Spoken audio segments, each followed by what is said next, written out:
welcome back. Today, I think it's a great time to discuss which of the campaigns are my favorite, which are my least favorite. The campaign system looks like it's going to be going away any time now. So why not?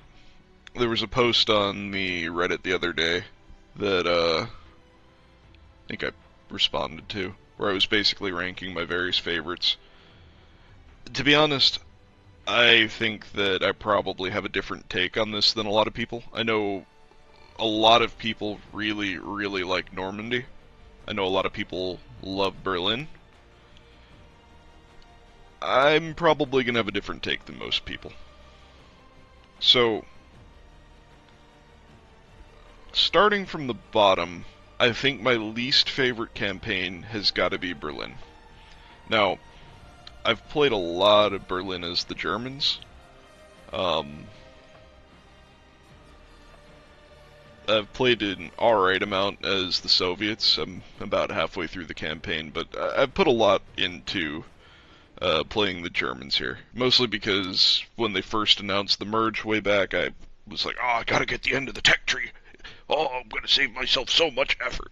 Which, probably did. There's definitely some really interesting weapons here. I'm still working on kitting out some of my squads and making them what they need to be.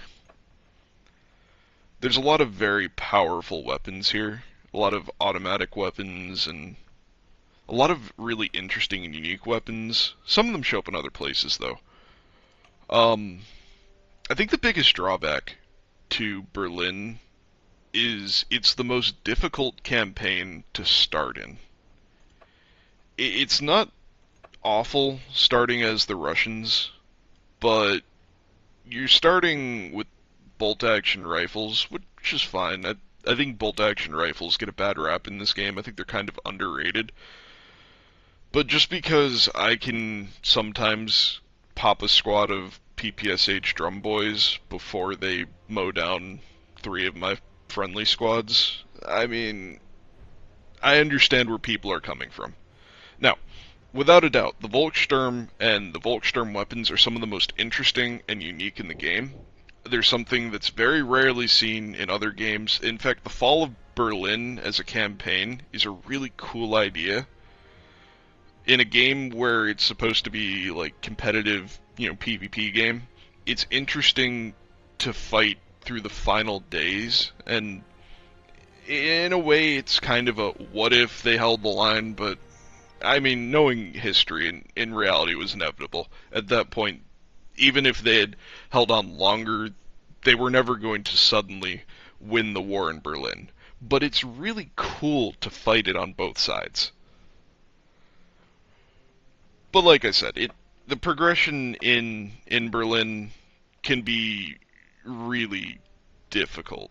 I mean, you start off with a Panzer IV with a hand-cranked turret going against T-34-85s, which, to be fair, the starting T-34-85 and its lack of commander sight, unless they've changed that since I last played it, it's a little bit rough too.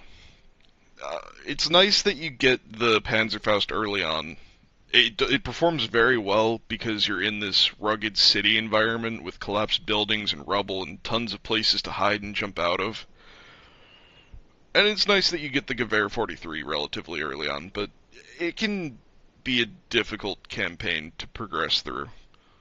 But once you get towards the later ends, especially on the German side, once you get towards the later ends, it's very rewarding. Getting to the MP43 here, I think, felt a lot more impactful and a lot better than getting there in Normandy. But when you get into Berlin and you get one of those dark, rainy days, it's so atmospheric, and that's one of the things that I think across the board in many of the campaigns Enlisted nails really well. I love that the tanks, using them here, just feels awful with how many or how much debris is in the roads and how many of the buildings are destroyed and how many narrow areas there are to go through. It truly is the epitome of urban warfare, and it shows just how awful it is to be a tanker in urban warfare. Especially, a lot of enlisted people do not support their tanks. They're either bots that are rushing to the point because they're a bot, or they're players who have their own objectives, and unless you joined with them, they don't care too much to keep people off of you. So, I mean, it really makes it even worse there. But it's a cool campaign. I've obviously played it a lot, but it's probably my least favorite campaign. Going on from there, I think a lot of the campaigns are kind of tied for me. I would probably see it's difficult, right? They're all pretty good campaigns. I would probably put the Pacific and probably Moscow next, right above Berlin. They're right around the same tier. I love the Pacific. It's amazing going through all of the, I don't know, straw buildings. The environment's beautiful. They've clearly put a lot of work into it. I love playing the Japanese side. How many unique and interesting weapons they get. I think they're severely underrated, to be honest. I always hear people talking about how much better America is, but I don't necessarily agree with that. And maybe I'm biased. I have these two squads, and I think they're quite good. I don't know. I think their SMGs perform pretty well. I think the paratroopers are definitely weaker than the American ones, but I think it's because I use paratroopers as assault troops, and using the Japanese paratroopers as assault troops is very, I don't know, difficult. It's because they have bolt-action rifles. They're really good at dropping in and making prepared positions to fight from, and just being a hindrance to the other team.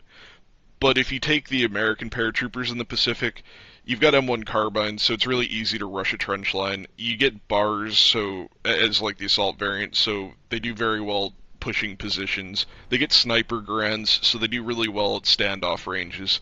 The Japanese just don't really have that. When you drop in as the Japanese paratroopers, they pull out their stripper clip loaded light machine gun, which to be fair is really underrated. It performs a lot better than you'd expect it to, but it doesn't have the same kind of visibility that a bar does. And I think because of that, it feels less usable. And without a doubt, the Type 100 rifle is less usable than the M1 carbine, purely because it's a slower firing bolt-action rifle. And that carries on to their snipers. Their snipers have bolt-action rifles. Their anti-tank troops have rockets with very limited aiming capability. So they can be difficult to use, and that's if you even have them. But, I mean, outside of that, I like the Hiei rifle. I haven't used the Otsu as much. I have a whole squad that I kitted out with the Type 99 Lates, even though they're probably the worst rifle here, just because their fire rate's abysmal. But the normal bolt-action rifle's alright. I can't really complain too much.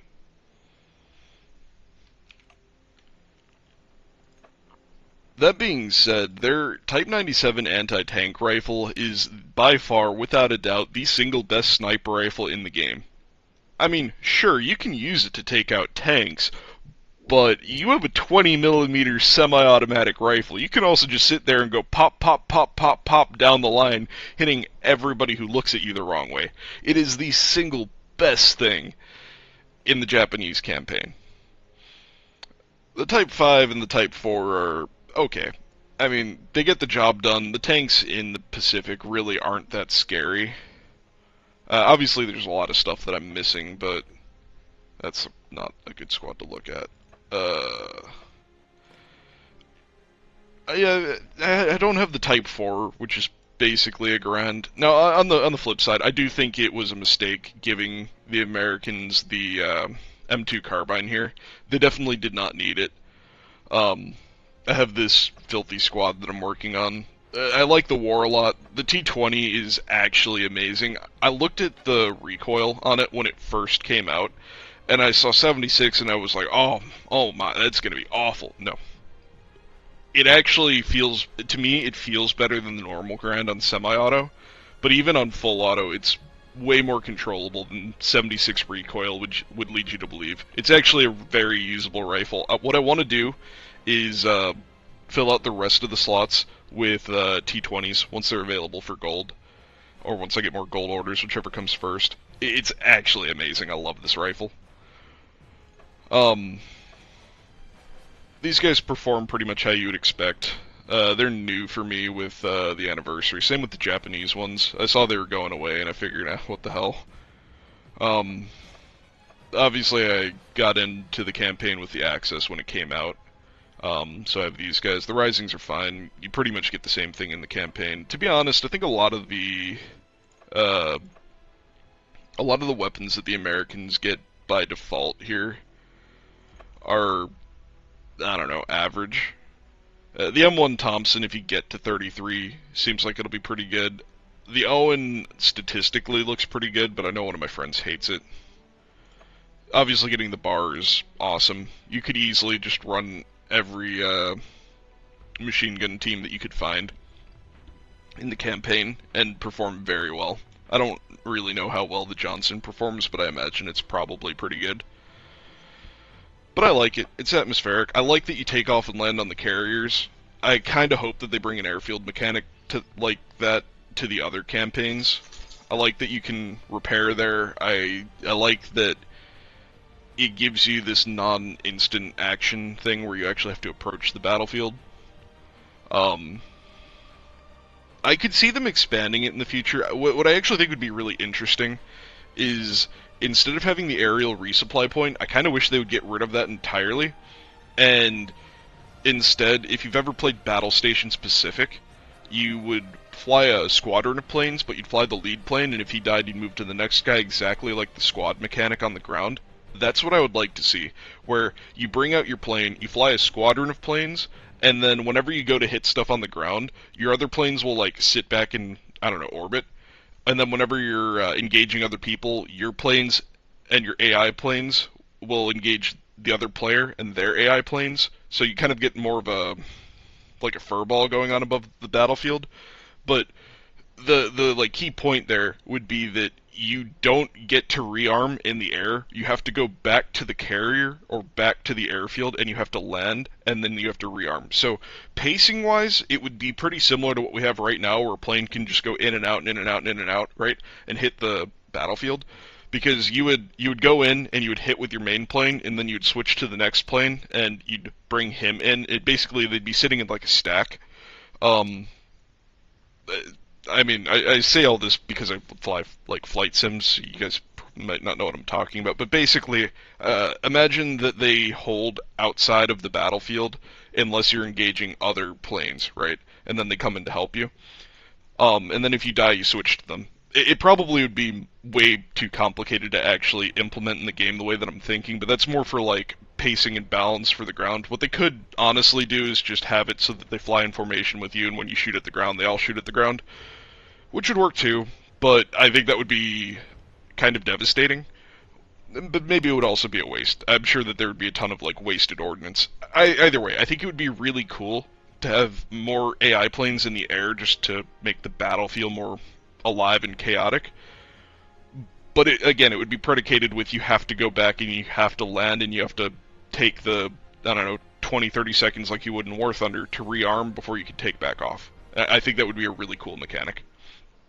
But getting back to the Pacific, all in all, I think it's a great campaign. It's beautiful. I love how armor is so hamstrung here because the terrain is so rugged and so difficult. If the AI could deal with creeks and water and streams better, I think it would be a lot more fun because the AI does get caught on stuff, and I've absolutely lost matches because the AI was just incapable of getting to the objective. But overlooking some of the issues like that, and it's a very fun campaign. I just wish that there was better faction balance, and going into the merge, I'm really concerned that we're not going to get that. I really, really like playing in the Pacific. The Darkflow needs to incentivize people to play the Japanese, and I'll probably put out a video about that later this week. It's something that I've discussed with some of my friends. I won't get into it too much here, but I think that there are ways that Darkflow can promote playing Japan that will make it more fun to play them. And I also think that it's necessary to keep the Pacific alive, because otherwise we're going to hit a point where you play America and you only end up in Tunisia and you only end up in Normandy. And I think that takes a lot of the interesting aspects of this game and it takes them away. But on to the next one. I also included Moscow in that. So Moscow is weird for me, right? There are some really, really cool maps. I don't know them by name, but there's one where the first objective, essentially you have a bunker, and you have a trench line, and you have a whole bunch of tank traps. And the last objective, you have to cross a river and then fight into a bunker. And it is by far one of the best maps in the game to me. It's so atmospheric with the snowstorms, it's so immersive, it's peak what I feel like the invasion of Russia was.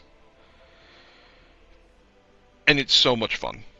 I love that there's the asymmetric balance in this campaign where Russian armor seems like it performs really, really well, and it forces German players to lean more heavily into their combined arms, because the German players absolutely have the planes to deal with the Russian armor, but they sometimes have a difficult time on the ground. Or like the Russians, for example, do exceptionally well at close range with their SMGs, whereas the Germans do exceptionally well at mid to long range with their various rifles, their assault rifles, and their SMGs.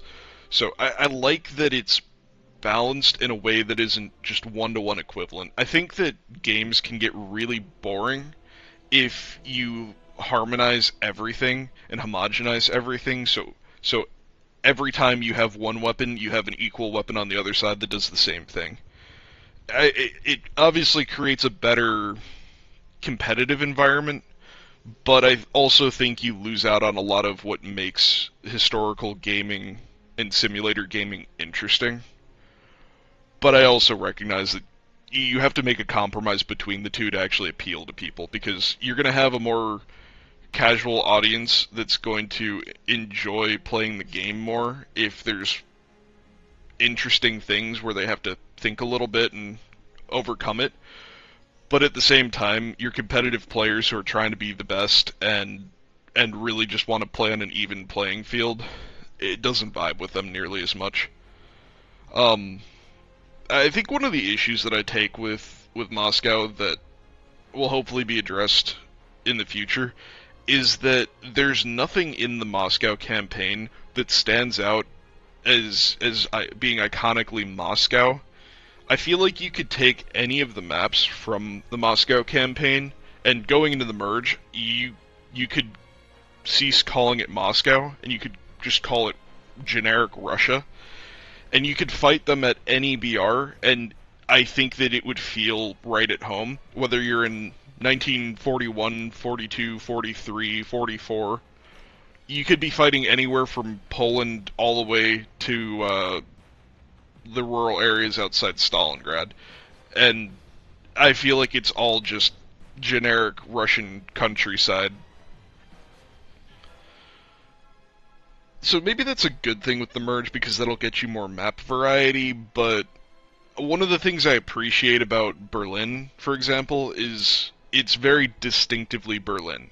Or like Normandy, the various things in Normandy are very distinctively France and Normandy.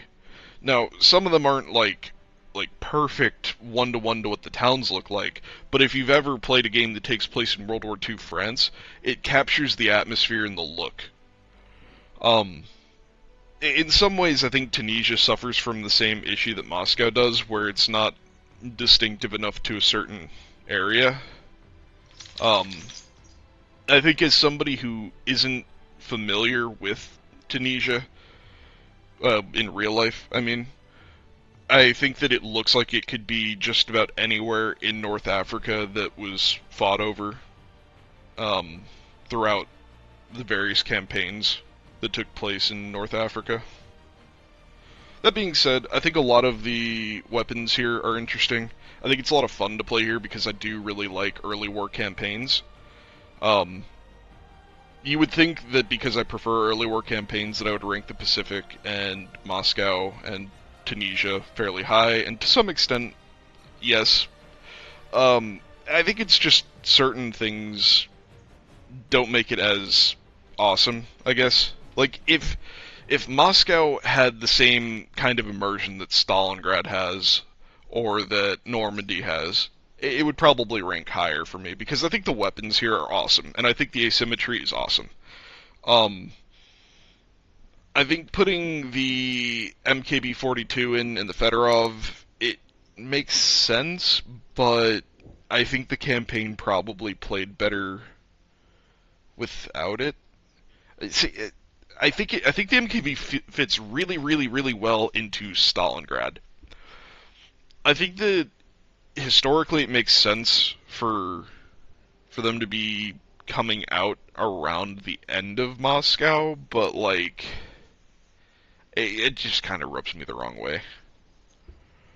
It, if they'd done something to limit how many, like if they'd put like I don't know, medic squads into Moscow, and then they'd said that medic squads could use MKBs, and it was a single squad, I think I would be less bothered with it.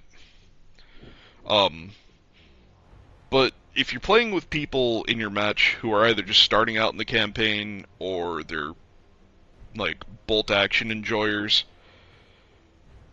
it's pretty good. Even the semi-autos here are also pretty good. They don't really take away from the campaign too much because, not everybody will probably agree with me on this, but I think bolt actions and semi-autos are very nicely balanced with each other in that the semi-autos, now that they've nerfed them a year or two ago so they don't have their uncapped fire rate, and because they don't always one-shot people, I think that plays really well into the bolt actions that almost always one-shot people and are just a more powerful weapon at range. So, I think it works nicely. Moving on, I think the third place for me then is Stalingrad. Now, I know Stalingrad is very polarizing. I did get the access pass here. And I know a lot of people hate the access pass. And I know a lot of people are going to disagree with what I'm going to say. But I actually think the access pass was a good thing. I think blocking campaign levels with the access pass specifically was a bad thing. But if they were to come out with a new access pass, and it came with 2 premium squads, and it came with a 4 times XP modifier, and it also came with squad slots, and it also guaranteed that all of your soldiers would be rank 4, then I would absolutely pick it up again. I think that locking people out of progression is awful. It's terrible. But I believe it was like $30. So for $30, you're getting all of the squad slots in the campaign. You're getting 4 times progression speed. So you actually get to blow through the campaign at like a reasonable rate. It actually feels good because you can get through the campaign. You can use whatever you want. And on top of that, you're getting 2 premiums that, to be 100% honest, are fucking terrible, but I absolutely adore them. They're the flamethrower tanks. I don't even think I have them on right now, but they're these. They are absolute shit. They are the worst chassis that you could possibly imagine. Like the AT gun, like AT rifles, boom, right through. You throw a bomb at it, gone. But if you ever get to the front with it, oh boy, it is so much fun. And I like that. They're just unique, they're really fun to use, they're really cool. But onto the campaign itself, I think that Stalingrad probably has the single most immersive and atmospheric campaign in the game. I love the background broadcasts. I love all of the different locations that are based off of real locations. I remember when they were coming out with the maps and they would have a black and white picture of a real world location and then they would have the in-game location right next to it. And that is so cool to me. Um, I think when you actually get full matches on both sides, I think there's some of the most well-balanced matches and the most well-balanced equipment in any campaign in this game. I think that it has some of the best progression across the board in that you you have bolt-action rifles, you have semi-autos, you have full autos, but they come in stages where it progresses smoothly, but you also progress fast enough that I never felt like I was at a huge disadvantage in this campaign, because if I just played like a weekend or whatever, then I had everything that everybody else did. It was almost like sitting down and playing like an old Battlefield game, where if you saw a guy running around with like a scar and you were new to the game, well, you knew you only had to play like a weekend or whatever, and you would have that scar, and you could go and you could be that guy. So, because the environment's beautiful and it's recognizable, and fighting there just feels so. I mean, it's a video game, right? It feels like a video game, but it's easy to get lost in it. It's so immersive. I absolutely loved this campaign. For probably the first few months after it came out, this was like the one campaign that I was just smashing out. It was so much fun. And then Tractor Factory eventually came out, and the problem with Tractor Factory isn't that Tractor Factory's a bad map. The problem with Tractor Factory is that you get it all the fucking time. If it wasn't so common, I think it would be a better campaign. Like, it's cool that they came out with the tractor plant. I just... I just wish it was less common in the matchmaker. But yeah, I think a lot of the weapons here are cool. I like getting the Berettas on the Russian side, and likewise, likewise, I also like getting the Winchesters and the Thompsons. I really like the Lend-Lease equipment that you get for Russia. It's really cool. These guys are my like cowboy squad. Eventually, I want to get them all Nagant revolvers, so they all have single-action revolvers and Winchester rifles, and flamethrowers, because who doesn't like fire? Um, I've even been tempted to just toss them all with Thompsons instead, just for funsies, and give them all the equipment that was sold to Russia. Honestly, it's a blast. Plus, this is the campaign that really brought out character or like squad customization. I swear, I have some of the like drippiest soldiers in this campaign. They look so good.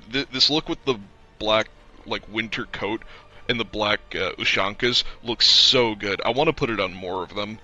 But you could also do the like assault troop look. I haven't done it here. I did it a little bit in Berlin, but you can get the see, look at how many there are. But you can get the steel plates and whatnot, and I kind of want to do that with some of them. Plus, I don't personally have them, but they have the female medics. They're here. Which they're actually pretty cool. I've seen them in game. They do really well. And my buddy has the PO2, and the PO2 is awesome. It's terrible, but it's awesome because it's terrible. Um, on the German side, I've got all of these guys that are. I don't think I customized these ones. I think I did these ones. I know I did these ones though, which is a little bit of a shame because I don't know what I'm gonna do with them post merge with their customization. I gave these guys all the like military police collars, and I gave these guys just normal camo uniforms. Um, but yeah, I think it's so cool. I wish the customization in the other campaigns was on the same level as these. To be fair, I could make a whole video just talking about customization. I really wish that more of the items were things that you would get once and then you'd just have them, or you'd get them like squad wide once, or like decals for the tanks. I wish they handled it like War Thunder, or it was just You get the decal, you can put it on anything. Um, but yeah, and Stalingrad's awesome. So number 2 then is Normandy. Normandy, it can be a little bit of a shit show. There's lots of explosions. There's the most powerful cast in the game, and it's not unique to America. I actually took it off the other day because we kept running into P-47s, but the JU-188 is awesome. I love it. I wish modern planes actually had cockpits like this. I love being able to look down and out of the cockpit. I'd probably fly more like large plane flight sims if I actually could fly more planes like that, but modern. Um, but yeah, I think the squads here are really good. I missed out on the paratrooper event here, so I don't have them. I don't actually know how good they are. I've heard mixed things about them. But obviously I have some kind of scummy German squads here. I actually just got the STG the other day. I was gonna stop until the merge after I got the Offenrohr, but then my friends wanted to play Normandy, so we played Normandy, and here we are. um, we were playing the other day, and I was playing with my buddy Stubbs, and he was like, he turns to me and he's like, Drew, are we the sweats? Because he's the kind of guy who, he likes to rage a lot, right? He likes to get angry and yell and whatnot, and talks about other people being sweaty. And he finally had the revelation the other day. He's like, Drew, I think we're the sweats. And I'm like, Stubbs, there's a guy on the other team every time we play who probably yells as much as you do, because I've got 3 squads of assaulters with like MP43s and STGs, and it's absolutely filthy. Don't get me wrong, they're really good weapons, and don't get me wrong, I've played the American side quite a bit. You can take an M1 Garand that you get relatively early on, and you can absolutely blow them away. But, I need to work on these guys and get more of these. These M1919s are amazing. This is another campaign where atmospherically it's amazing. With both of the D-Day maps, one of them's called D-Day, one of them's named after the town there. I can't remember any of the map names in this game. But they're both awesome. I know some people have complained about the D-Day map. I don't think I've ever lost on the American side in that map, but I agree, playing from the German side, it's really easy to hold them back. But I love the towns, I love how cramped they are, I love the, hedgerows. It's such a good campaign. It's no wonder why so many people play it. Plus, it has all of the iconic weapons from the Western Front. They've got your M1 Garands, they've got your Sturmgewehrs, they've got your Tigers, your Jumbos, your Fireflies. They have everything. The P-47, the A-20, the Focke-Wulf 190 Doras. They have all of it. It's amazing. It lives up to every bit of what you expect out of a World War II game. You can go back to COD 1, COD 2, COD 3, Medal of Honor. This depicts every bit of what they did in their multiplayer, and it is so much fun. There are a lot of explosions, though, so if you go into the campaign and you expect to be a one-man army and you think you're going to get out of it without half a dozen deaths, you're living in a fantasy. There is so much carnage and so much destruction, but I think that's part of what makes it so much fun. Getting into a D-Day map on an overcast day, it's so good. It is so good. Yeah, I love this campaign. I've had a lot of fun here on both sides. I mean, obviously, I'm level 35 on the Americans and 38 as the Germans. I could play them a bit more and cap them out, but, The thing with the Americans is I'm not too concerned with what I'm missing. Out of everything here, I would like to get the M9 bazooka, because the M1 is terrible. But having the jumbo, I don't really feel the need for the other Shermans or like the Firefly, so I haven't pushed for it too hard. But yeah, it's a fantastic campaign. I know I'm just sitting here like squeeing over how much fun it is without really telling you a whole lot about it, but it doesn't matter which side you play. It doesn't matter if you have starting equipment or end of the campaign equipment. It's just the best. It's not my favorite campaign, mind you, but it's the best. It's probably the best campaign in the game. Now, my favorite campaign, which by now is clear to all of you, and is also probably the most controversial pick I have on here, is Tunisia. My friends fucking hate Tunisia. they, they're. I try to bring them here all the time. They're like, Drew, we're not going to Tunisia. Come on, guys, it'll be great. We're not going to Tunisia. Okay, fine. Look, Tunisia suffers from having the worst player balance in the game, bar none. Like, you can go to the Pacific right now, and most of the time I think the Americans are going to win, but there's some really, really dedicated, really competitive Japanese teams. You absolutely can win as Japan.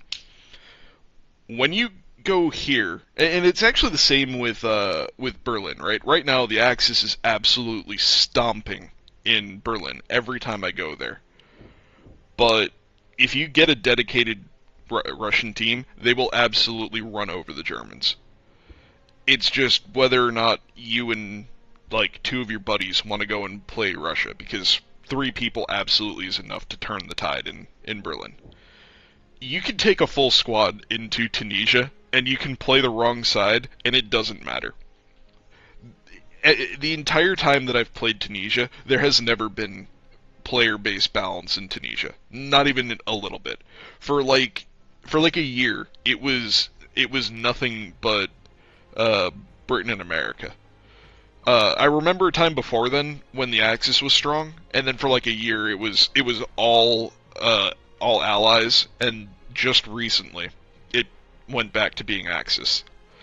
And this campaign has some of the coolest premium squads in the game. These Italian Marines with their San Marco daggers and the Tunisia or Moroccan fellows with the Berthier rifles and the Moroccan daggers.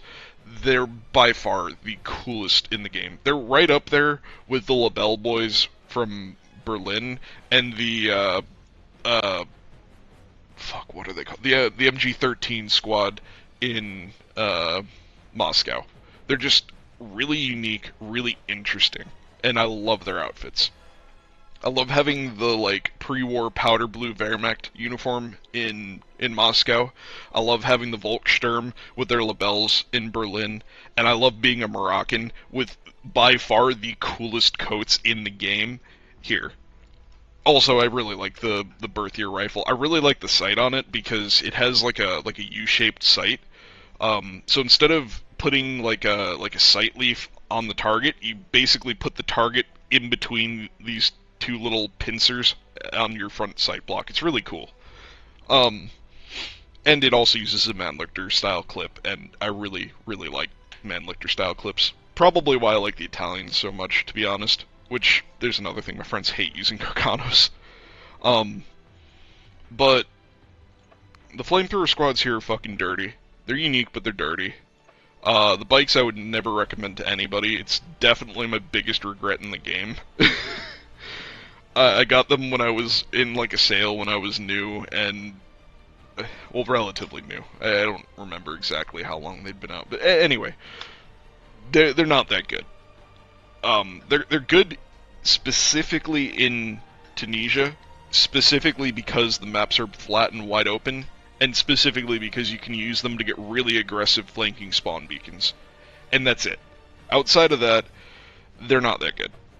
Um, the weapons that the Americans get here, though, and the British, are fantastic. I still need to unlock this. They get all of the fun weapons. They get the Leonfield number 4, which is probably my favorite bolt action in the game. They get the Johnsons, they get the M1 Garands, they get basically every variant of the Thompson that you can imagine. Um, they get various like British weapons. They get, I think, all of the bars. Do I have a machine gunner? They get the first Bren. They get the Vickers Berthier, which actually is pretty good. I don't dislike it at all. I guess they only get one bar. I thought they got the other ones, but oh well. Um, but yeah, it's a really cool campaign. Um, I think some of the tank options are really interesting. Obviously, it's the campaign where you can get the grant for free, since they have I think a Lee that the Russians can buy as a premium squad in Moscow. Um, they're very powerful tanks. So the Sherman 2 and the Grant are very powerful. I haven't used the Crusader. Um, but yeah, very strong. Also, they have really good planes too. They're just really hyper focused. So you can get your Spitfires that are really good at being attackers, or like your P-38, or not attackers, as being fighters, or likewise, you can get your ground attack planes that are disgusting at being ground attack planes. There's just not a whole lot of room in between. So like the Beaufighter, which I love the landing gear bug, it gets RP3s. They're disgusting. Think of it kind of like the P-47, but you know, less rockets, no bombs. Um, or like the A-20 with the M8s. It's kind of like the P-38 from Normandy, but fat and more rockets.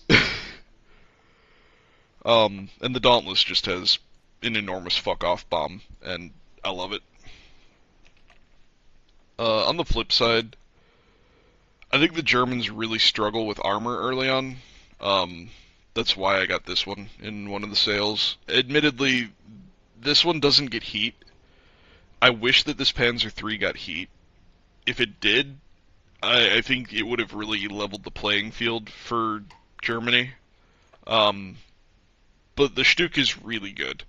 If the Allied armor is becoming an issue, and the Allied armor always becomes an issue because of how early war this is, the Stuka is the solution to all of your problems. You can fly like round-the-clock airstrikes with the Stuka and just pick off their armor every time they bring it in, and it acts as like the balancer to the campaign.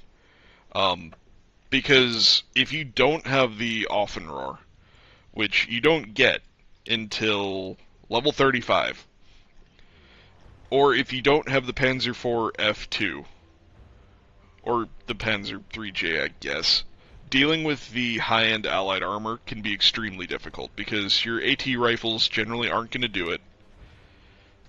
And then, because of how wide open Tunisia is, if they're gray zone camping, it becomes difficult to untrench them. Um, but I love this campaign because we get some of the best looking squads in it. We get some of the more interesting premium squads in it. We get a lot of really cool and interesting weapons, like the Carcanos, like the Italian SMGs. There's a lot of older tech in it too, but it's also the only campaign where you see significant numbers of like non-major factions in the game.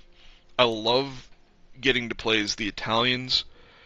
I love getting to play as the British, and I really wish that they would get their own tech trees going forward and show up more in the game. Um, I know I'm not really painting a great picture for Tunisia. It's just, like I said, Normandy is the best campaign in the game, but this is my passion pick. This is my personal favorite. I think the environment's beautiful. I think it's a really interesting part of the war that we don't often get to see. I mean, I feel the same way about the Pacific, but I feel like at this point there's been more stuff made about the Pacific than Africa. Um, and I just find it really fun to play there. Even if I'm gonna be getting my shit kicked in playing on the side that's outnumbered like 10 to 1 by marshals, even with the player disparities. I'm really, really hoping that going forward with the merge, that Tunisia's going to become much, I don't know, better because you'll have more people playing there and more player balance. Um, because I do really like the environment. I think that it's really pretty. I think some of the maps are really unique. I know the one with all the holes in the ground people hate, um, and that's understandable.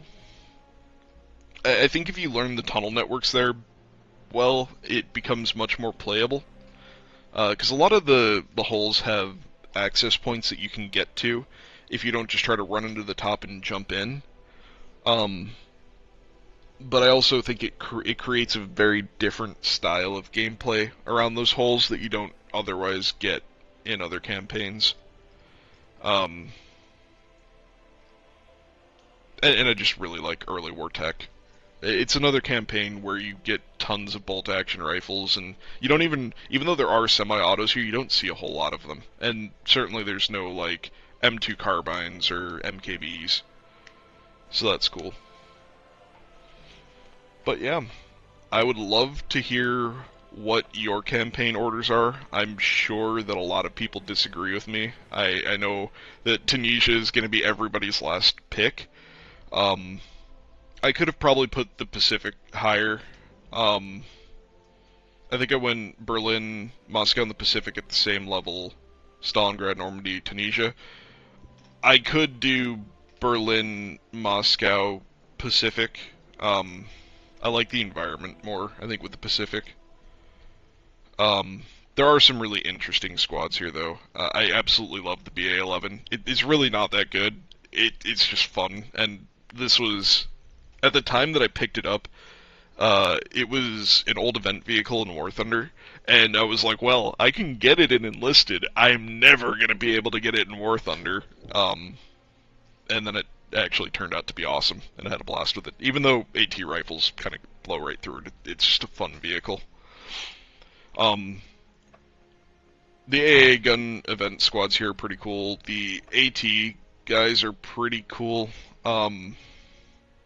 It's nice that they came with AVSs and ZH-29s. I would have been okay with them coming with other weapons, but you can swap them out, which will be really nice after the merge. Because that'll make them still be useful. If they didn't do this, post-merge they'd be absolutely useless, because bringing AT rifles into Berlin and Normandy would have been awful. Um, but yeah, let me know what you think. I'm sure a lot of you disagree with me. I'm sure a lot of you have your own reasons for picking different maps, and I'd love to hear what those are. Hopefully we see the merge come out this week. I was really hoping that today's Monday. I was really hoping that we would get an announcement today that it was dropping on Tuesday, but maybe we'll see it later in the week. At this point, I feel like it's about as good as it's going to get, so they probably should just send it. I think a lot of what they're ultimately going to end up tweaking and changing about it will become apparent once they get player data from playing on the live servers. Once they get a lot more players playing it, because I'm sure not that many people joined us on the test server. But yeah, I look forward to seeing all of you in the field, and have a bang up time.